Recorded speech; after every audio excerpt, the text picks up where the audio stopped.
Hey everybody, welcome back to another episode of Not So Funny Podcast, episode 2 for season 2. Yeah, here's our wonderful host. Yeah, you're so sweet, beautiful and gorgeous, and the love of my life, Amy. Amy Quirk, right here. Who's lucky? Yeah. This guy. Yeah, she identifies and is a woman, by the way. Yeah. Thank you. And this guy right here, this lady I identify as a man, Christopher Key Tyler. I'm really everybody. Confused. Yeah. So, today's episode, we have a wonderful guest. We're excited to get back on the train of pumping out our episodes. I hope you are enjoying all the mini episodes before this big one. But first off, we want to start and say we've been trying something new. Not in the bedroom yet. Yeah, not in the bedroom yet. I like the suspense. Anything can happen. Tell us about what your new adventure. She's been doing this on TikTok. So, we did one video, but so I'm really looking for a non-alcoholic anything. You know, we have our nights and we kind of splurge and we have popcorn and I'm just I'm tired of feeling like shit after drinking alcohol, and I just want something that's going to relax me and calm me and allow me to focus and actually so far the ones that we've tried, I really like this one. It's called Hi-Yo. I like the name of it because it's like, hey-o. It's like at the comedy clubs, like, hey-o, but it's hi-yo. Yeah, Hi-yo. And this one is blackberry lemon. So these have adaptogens in them, like ashwagandha, passion flower, which is very relaxing. Ashwagandha gives a good sense of well-being. It does have green tea extract, and I did drink one of these one night, and I woke up at 4 a.m, and I was like, I can't go back to sleep. So I would recommend not drinking this before you go to bed. Does it give you a healthy version of a sleep paralysis episode? You wake up and you're like... But I did have pretty vivid dreams. Okay. So that's good. Okay. And I'm sure the passion flower helps with that. There is lion's mane, so it's very brain beneficial. But if you drink enough of them, do you think something will happen? I have an addictive personality, so even which is why I'm going to this too, because ditto. Yeah, I don't know. I haven't done more than one because I didn't want to stay up all night. Yeah. So I'm thinking okay, well, I'll do this during the day. Well, crack it open. Let's have a taste of it real quick. Yeah, get this thing going. It is delicious. It does taste like this raspberry, and it's not heavy. It's not sugary. I've been I've been drinking more than I ever have in my life, but not liquor. I can't do liquor anymore. Now it's just 2 beers, not Bud Light, but I don't drink Bud Light. 8 to 10% beers. Yeah, Solaris. I'll have 2 Solaris, and I'm good. And we have to stop. Right. It's so hard to stop to not stop. Yeah, it's hard. Don't stop, can't stop, won't stop. That song. They're Pringles. Yeah. I thought it was a rap song. I thought, let me drink. I'll drink this. Here we go. Get your brain back. Me too. Yeah, it tastes like a delicious soda. Yeah, it tastes like a soda. Without the sugar, without the heaviness. Yeah. It's super light, but it's not like a seltzer light. Like a strawberry 7-Up or something. It doesn't taste like or what is it? It's delicious. Corn syrup. It doesn't taste like I would probably recommend this if someone was like, hey, I just want to focus more. I just want to be relaxed. Yeah. I noticed that I told Chris the other day, I was like, this is like I'm gonna have more Ritalin if you have ADHD. I just felt focused, but it was so natural, and it was I felt normal. I felt like a normal person, and that was with one. So I'm anxious to try it with 2 just to see where it goes from there. I just want to knock them back until something happens. I like having that guilt-free experience, but I still want that head change. I want to feel fuzzy. I want to get puffy. I want people to look at me and be like, damn, he's so ashwagandha right now. Look at that. Check out the size of his ashwagandha. It's already kicking in. I can feel it. Ashganda. Ashganda. I speak my own language. I know. Amy's still teaching me all the time. Yeah.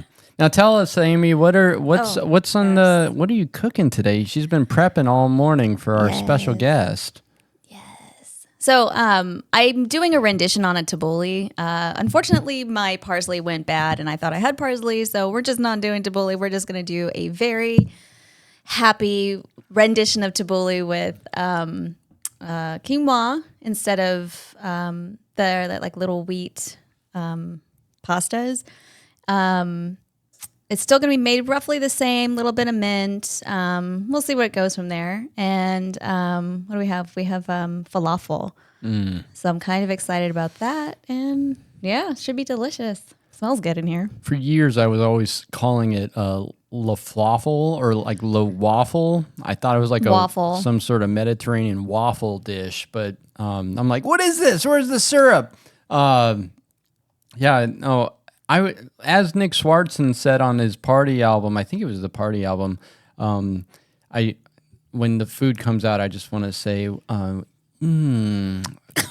just want to put this inside me. Yeah, that's what the classic Nick Swartzen bit. Yeah. But yeah, I can smell it right now. I can't wait to get this thing rolling. And let's start the show. Yeah, let's bring out our guest. We'll do the old swapperoo. Today's guest is hugely popular online. He started out here in town, and over the years he's traveled touring with big time comics.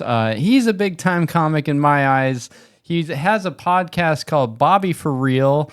And it's done fantastic. I'm excited to see and catch up with this guy. And he likes massages too, so it's totally cool. Anyways, let's bring him out. Bobby Ulrich, everybody. Clap it up. Yeah, we need a little... All right, we'll switch the headphones. Come on over here. Yeah, come on, slide in here. Let's do this. Let's see. In the robe and everything. That's right. Like a real spa. Here's your It is. headphones, sir. Thank you. There you go. Oh, let's go. All right. Oh, Bobby Ulrich. I'm feeling the ashwagandha coming off of you right now. I'm like reeking of it. Yeah, you can feel it. Have you ever drank one of those like tasty non-alcoholic drinks? I don't know. Maybe when I was drunk. And it was water. It was Yeah, just water. yeah, exactly. It was like somebody helping you. There is this one called fudge. What is it? I'm gonna have to look it up. A ruby. It's like ruby. It's hibiscus flower soda. Oh. And it's like soda, kind of the same thing, but it's made from hibiscus. Okay. I didn't know you could drink flowers, but it tastes good. Yeah. Yeah. Yeah. The heart. So I've been actually getting into those because the same thing. I kind of wanted something tasty that was like, not so bad. So I saw it at a Air One. Yeah. And then I was like, this is good. I've been getting them on Amazon. So when is Arby's going to counter everybody and just come out with like the meat shake?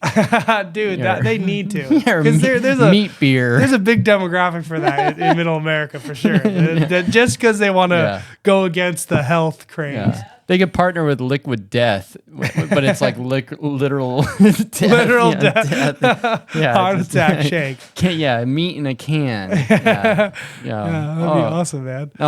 Now, when was the last time you had a professional massage? Oh man, I get them all the time. I try to get it at least once a month. Good, especially since I was telling you, and I played college football, and my last season, after my last game, I played D-line, so I was really big. Yeah. So I wanted to lose a lot of weight after I was done playing, and I think I had bulged my disc during the season, and I just ignored it, and I was running a bunch because I wanted to lose weight, and I herniated my disc like while I was like trying to lose all the weight, and that was bad, man. That was like a year of like not being able to walk and stuff. So I did physical therapy and everything, and since then I was like, I just been getting a lot of massages because it's like the best way to like. Because they said like the worst thing for it is like being tight. Because like my body was starting to, when I was like the peak of the injury, I was starting to like overcompensate for it, and like I was starting to like walk weird and stuff. So when I get massages, I feel like it keeps me limber. Yeah. No, like your brain stem is going out of your lower back to operate your legs. So, I was getting the sciatica and everything. Oh man, it was so bad. Sciatic pain is rough. Like you're just laying there. Like I've had it too. Or sometimes when I'm I'm a giver. Like I like to when I'm massaging people, I'm leaning over too much, and then I'll start having sciatic issues. Oh man! And because the hips are like it's like a crane supporting your head weight, so like your hips, and then the sciatic nerve gets pinched.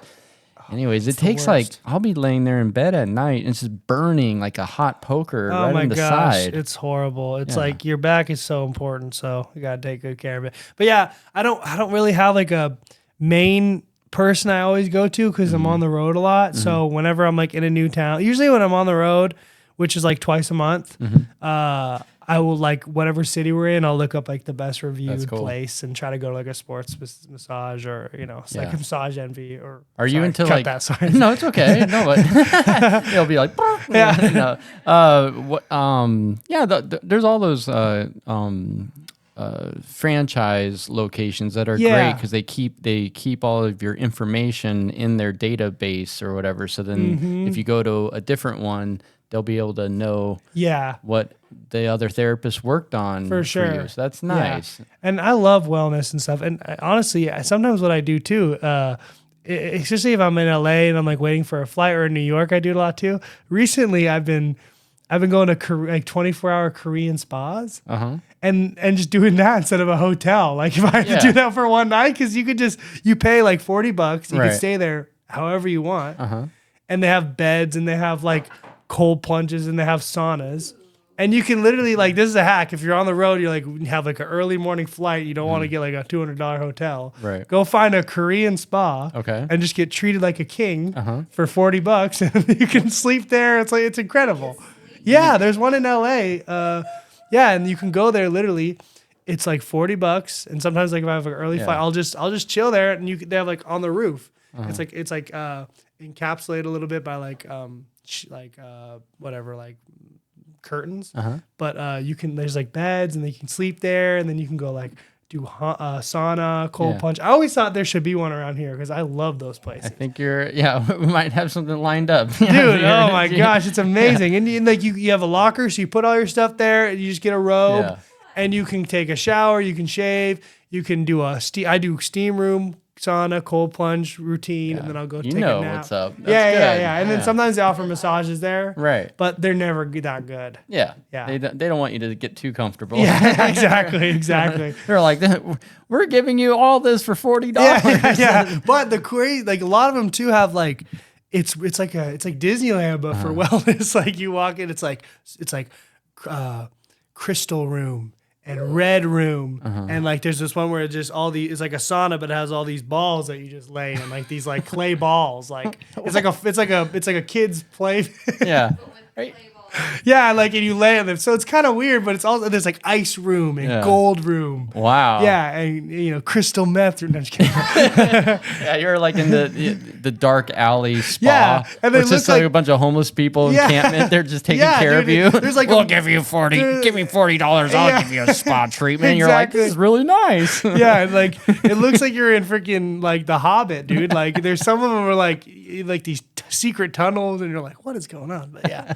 So I love that. I love wellness and massages. Good. And well, then you're gonna enjoy today. Are you into like deep tissue? Yeah, usually because I just I work out a lot, and I'm a bigger guy, so I feel like the deeper the better. I feel like I never get my money's worth if it's just like a pampering. Yeah, or like oil application. Yeah, like because the sweetest massage. I mean, it's got benefits cognitively, right? But is it really doing much for your muscles? Not really. It's good for circulation and just relaxing. Yeah.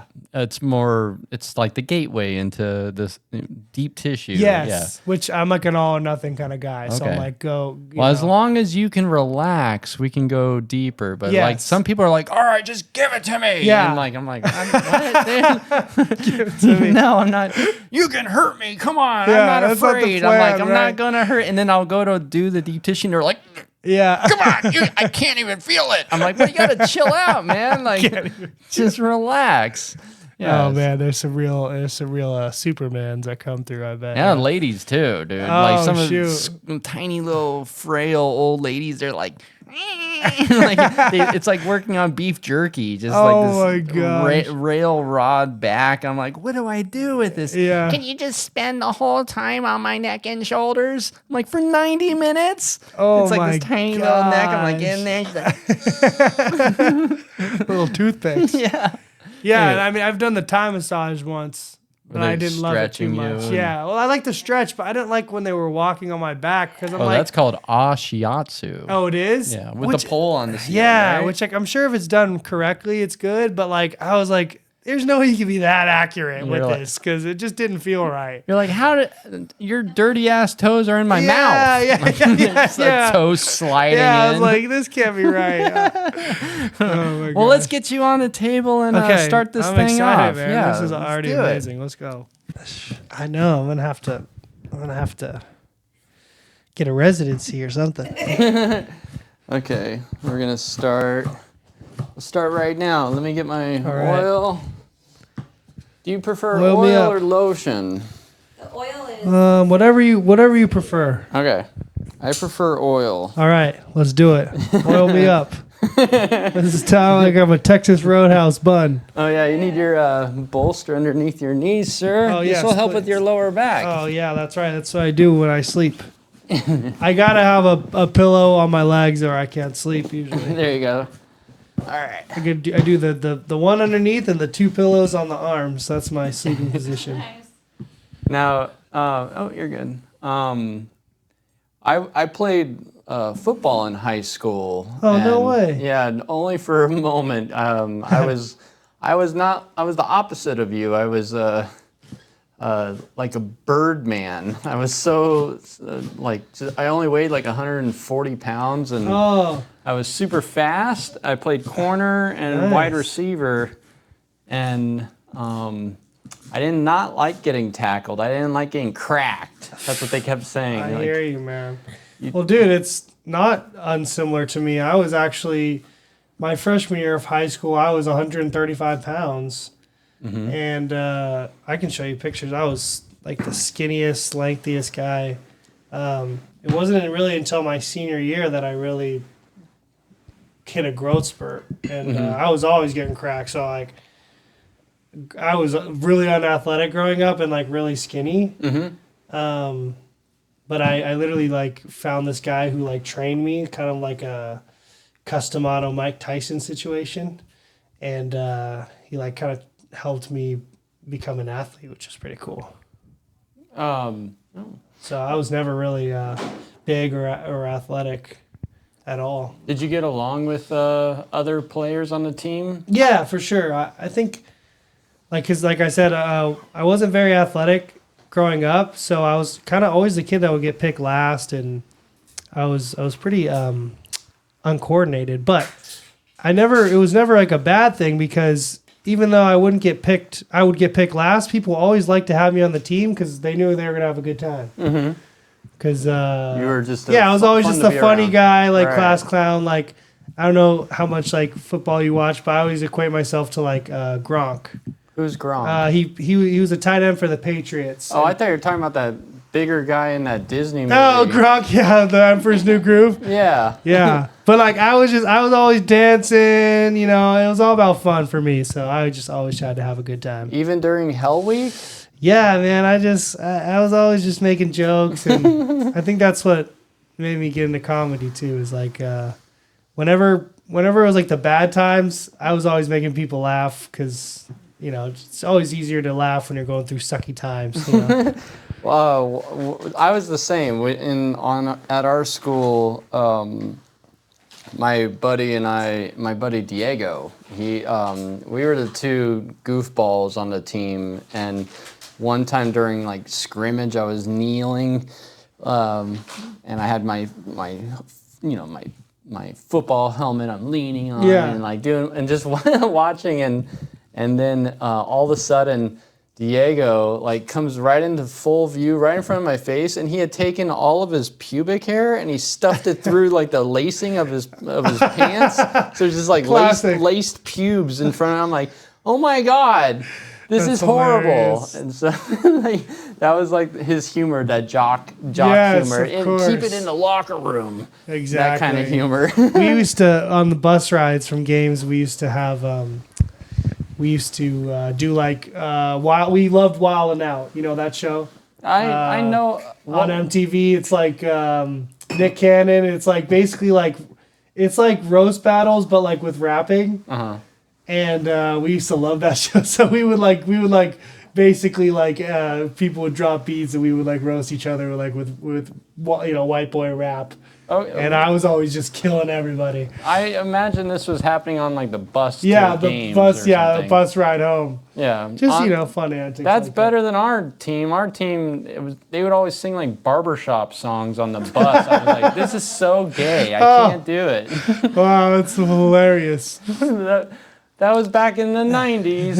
And then I after the first game, because I joined the team so I didn't have to go work at Burger King. Yeah. And I knew I get to take naps and I get to eat all summer. Oh, for sure. And I had the metabolism of like a god. I could Nice. eat all day and I still had these abs.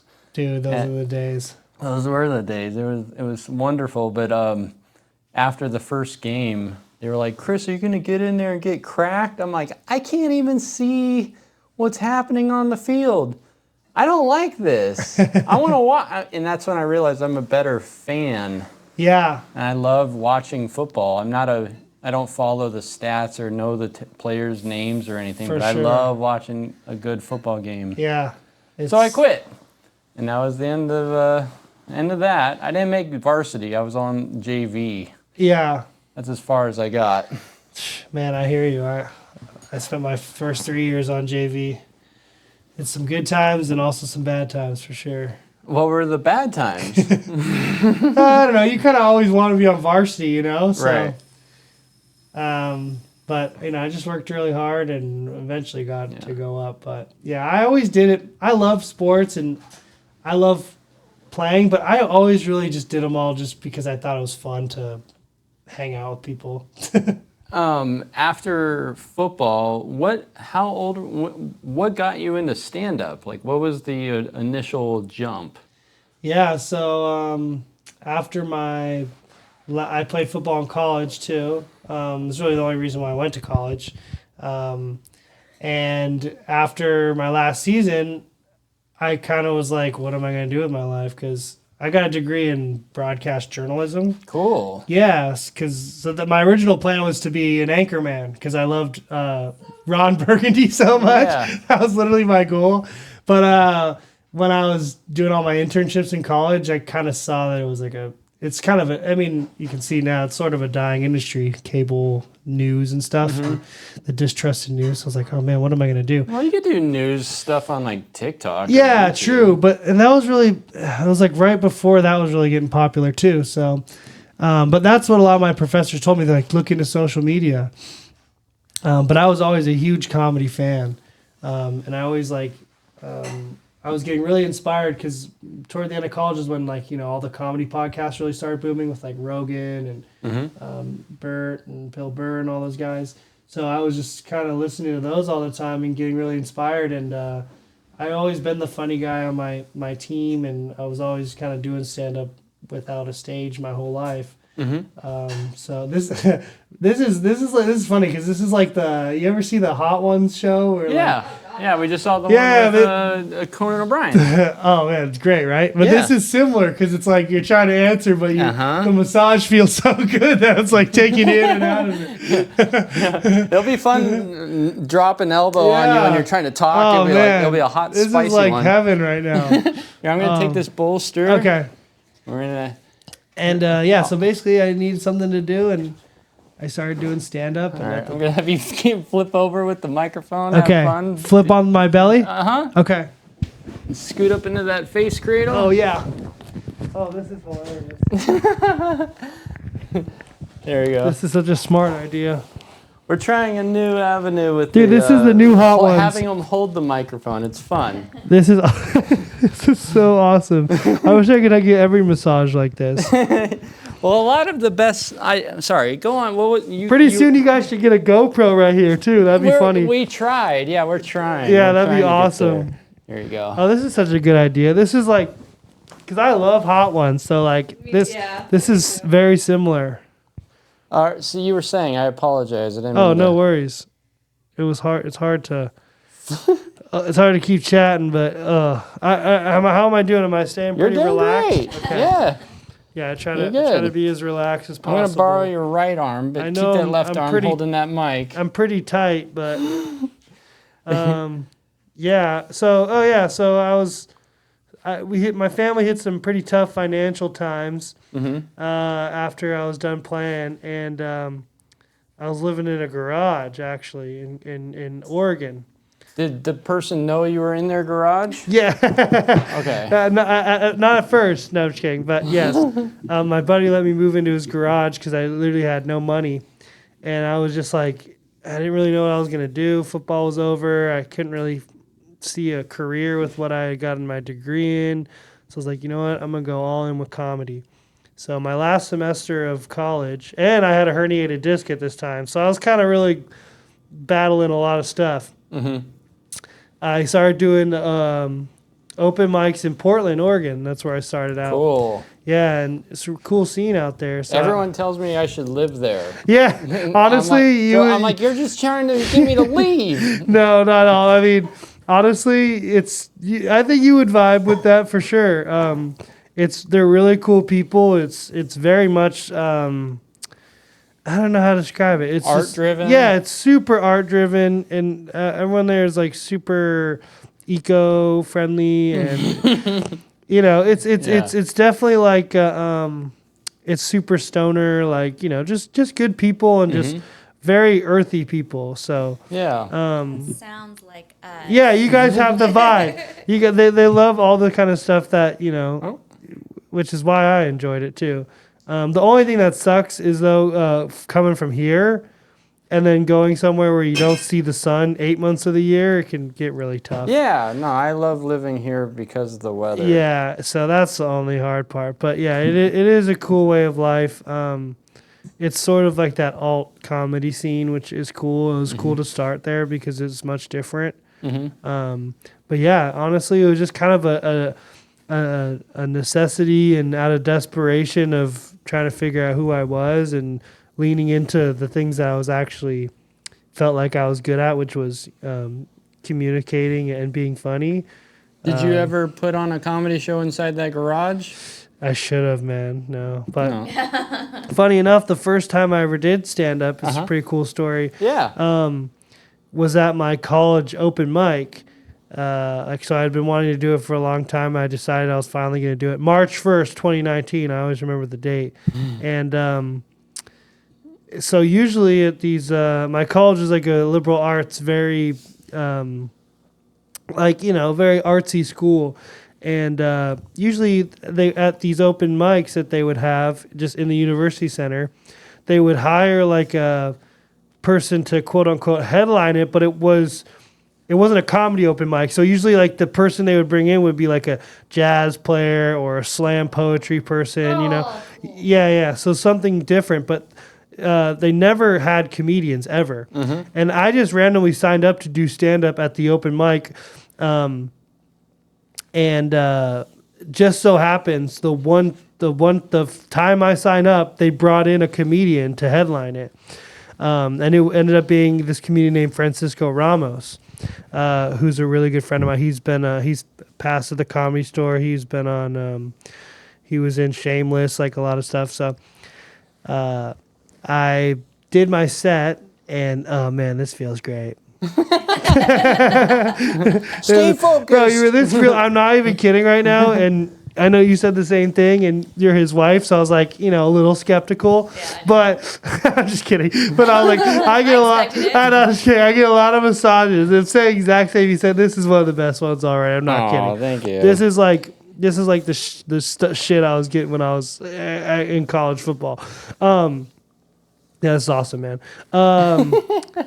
So happens to be a comedian. So I basically opened for like a professional comedian. I do like 10 minutes, and all my football buddies were there, and they were like drunk, and I was just kind of roasting the school. So like it went pretty well for my first time. Yeah. And then I saw Francisco go up, and he's I'm like, gonna let you switch. Okay, yeah. There you go. I'm gonna borrow this arm now. Perfect. he was on Last Comic Standing, like, and so he just goes and does an hour, and you know, when you're a new comic and you see like a pro for the first time, you're like, what is this? Yeah. And he just killed, and it was awesome. And after the show, I came up to him, and he was like, hey man, like, he's from Venezuela, so he has like a cool accent. He's like, thanks for warming him up. He's like, how long you been doing stand up? I was like, oh man, my first time. He's like, oh dude, that was pretty good. And I was like, after feeling the way I felt the first time I performed, you know, a lot of comics have this similar story. Like, you just catch that bug right away. Yeah.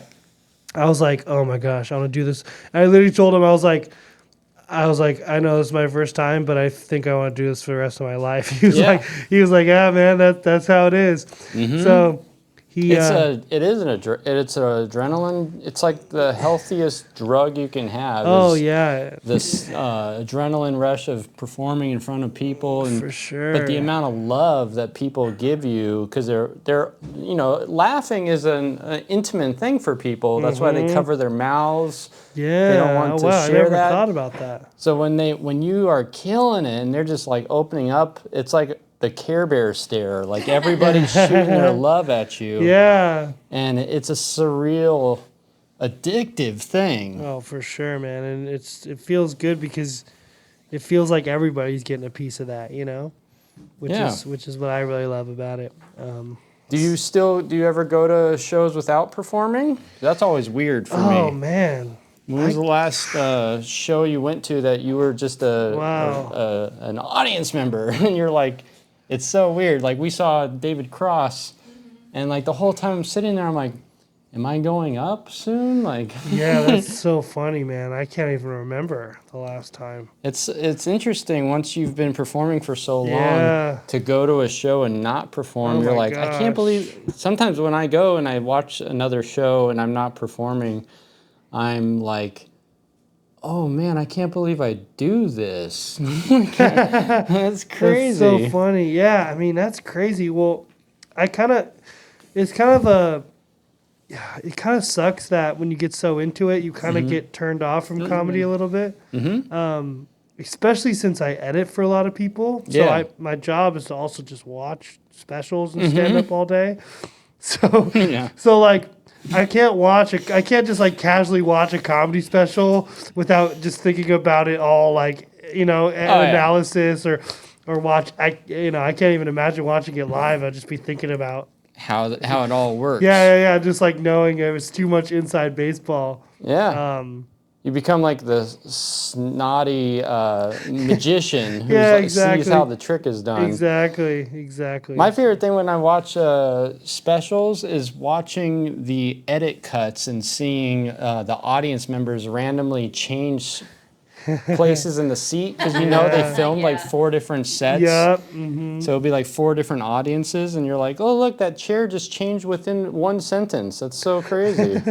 Yeah, that's so funny. But, well, that's why I'm curious to see, like, I saw Matt Rife. He landed a deal to do like crowd work specials for Netflix. Mm-hmm. So I wonder, are they going to do one take, or are they going to just? I hope so. Yeah, that should be interesting. I remember Tony Hinchcliffe had his called One Take or One Shot, and he filmed it. It's on Netflix, but I saw it years ago. He did it all in one shot with one camera at the Ice House. Oh, no way. Yeah. I was like, cool, man. Room. Thank you for, he made it a very strong point that it's one audience. Yeah. That's cool. I think Andrew Scholes has done that as well. Cool.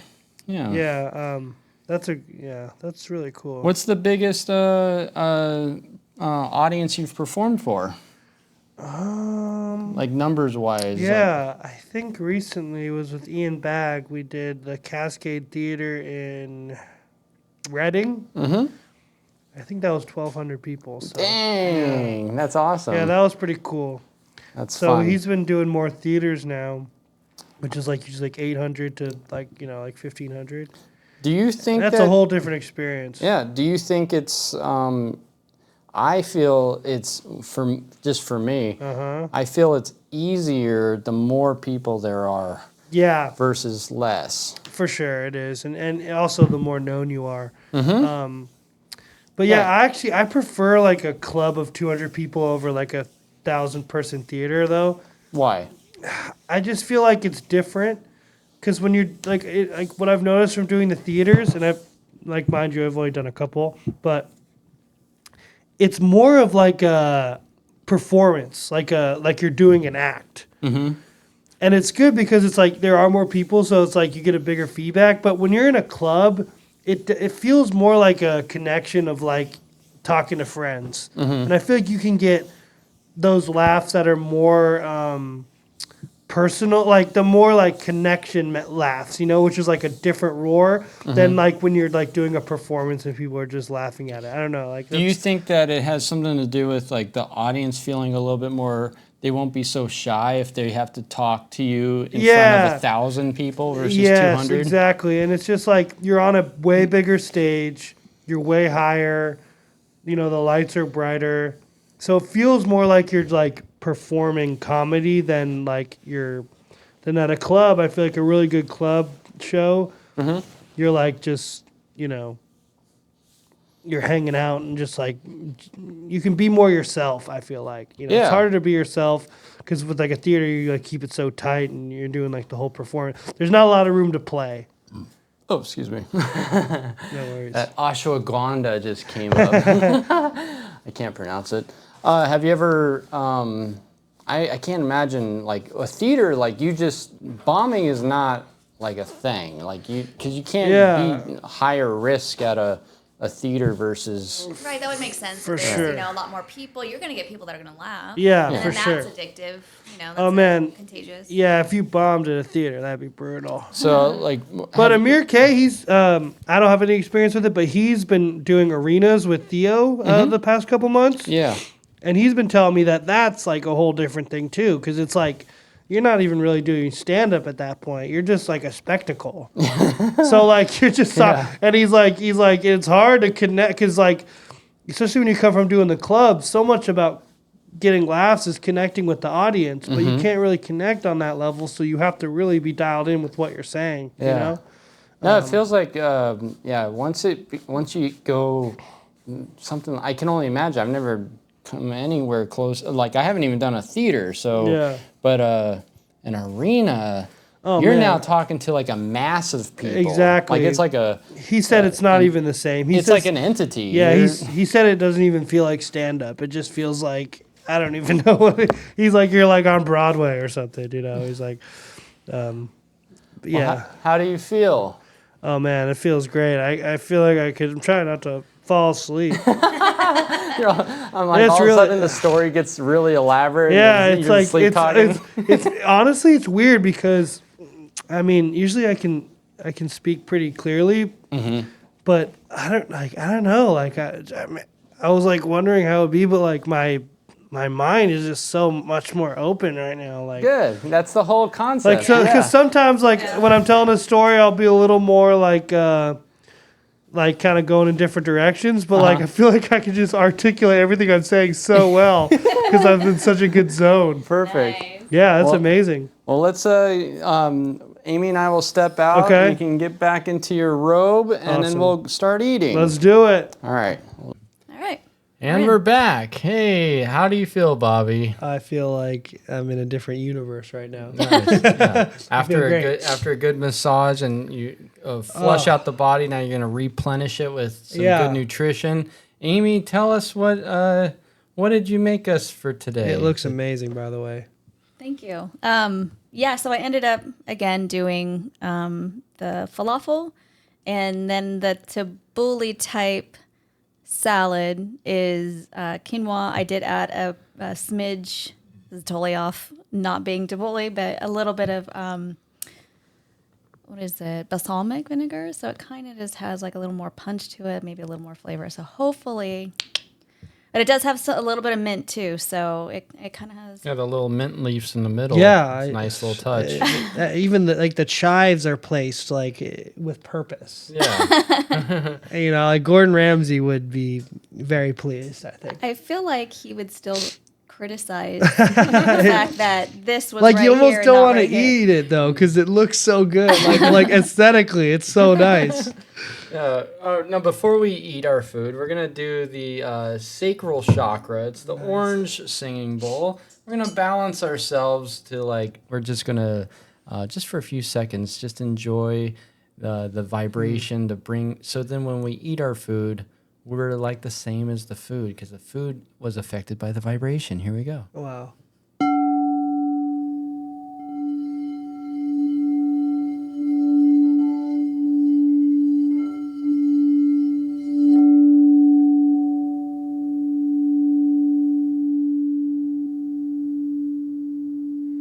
Just keeps ringing. It sounds so nice. It does.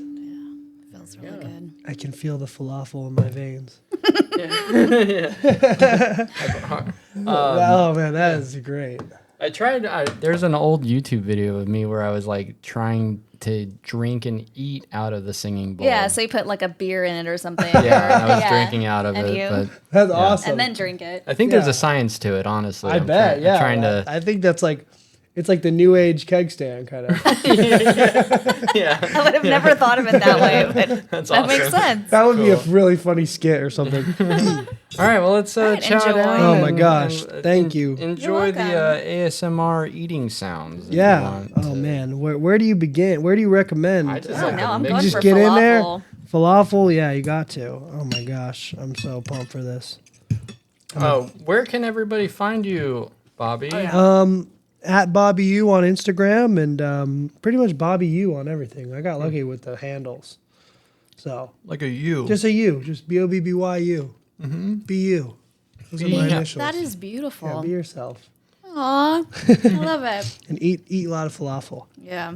Oh, and I forgot about there is tahini sauce, and it does go pretty well. I also want to say thank you again goes for hard. you did such a great job headlining at the Shamrock Oh, dude. comedy that we did there.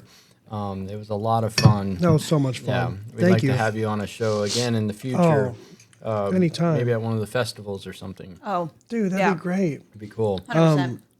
I love that place, man. That I started in Portland, but when I got really serious about comedy, that venue was like the place to be. Oh, you're the Shamrock? Yeah, so to go back there and We're not doing it there anymore. Oh well, but still, just that moment Yeah, was really cool. that's a great. And And you're- a great stomping and- ground And you put on a really good show. So Oh. anytime you need me, I got you. for sure. Thank you. Yeah. Amy, where can everybody find you? And And your food. Yeah. That is amazing, by the way. Thank you. It's so Yeah, it turned good. out pretty good. Yay. It's super good. Yeah, just find me on Instagram under Shades of Despair. And then, if you want to check out some of my artwork, I'm at abyssicreveries.com. And you can buy prints, etc. Maybe we'll showcase these sometime. But yeah, just follow me on abyssicreveries.com. Beautiful. As Chris is swallowing. All right. Ew. That was like... And you can find me on Comedy Crow Podcast. Not So Funny. We're focusing a lot of our work is going on YouTube, but we're trying to get it on all the platforms.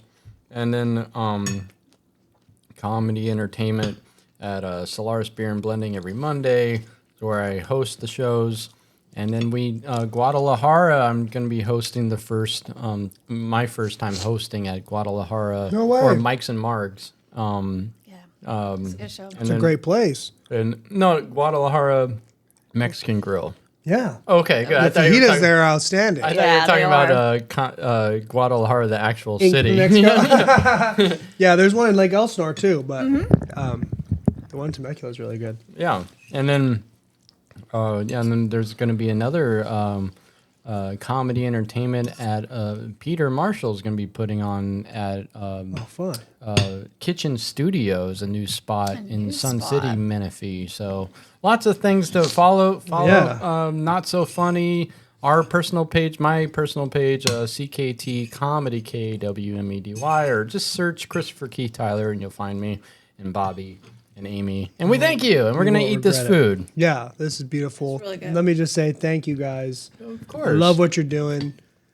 It's just as good as you would think watching this. Like I'm so glad I put in the work to be in a position to be on a podcast because you get cool stuff like this. So I feel bad for anyone that doesn't get a massage and a good meal. Yeah. Yeah, on a podcast. Yeah, exactly. No, but no, thank you guys so We're much. here This is for really you. good. Yeah, this is great. And everybody should continue to watch and support because they got a lot of good stuff cooking. Literally. Take care. Bye-bye.